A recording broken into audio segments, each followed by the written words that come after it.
পূর্ব ঘোষিত কর্মসূচি হিসাবে ধানমন্ডির ৩২ নম্বরের বঙ্গবন্ধুর স্মৃতি জাদুঘরে জড়ো হয়ে গেট ভেঙে ভিতরে প্রবেশ করে ভাঙচুর শুরু করেছে আন্দোলনকারী ছাত্র জনতা।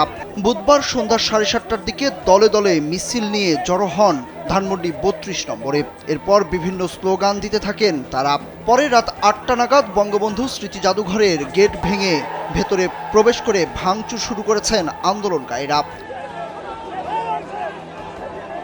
নিষিদ্ধ ঘোষিত সংগঠন ছাত্রলীগের নেতাকর্মীদের সঙ্গে ক্ষমতাচ্যুত সাবেক প্রধানমন্ত্রী শেখ হাসিনার ভার্চুয়াল অধিবেশনকে কেন্দ্র করে তৈরি হয়েছে এই উত্তপ্ত পরিস্থিতি। ছাত্র জনতার পক্ষ থেকে ঘোষণা দেওয়া হয়েছে বুলডোজার মিছিলের।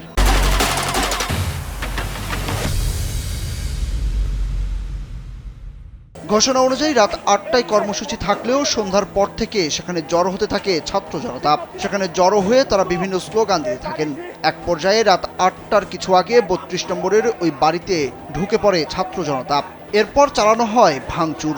৩২ নম্বরের বাড়িতে প্রবেশের মুখে স্থাপিত শেখ মুজিবুর রহমানের মুরালটিও ভেঙে ফেলা হয়েছে।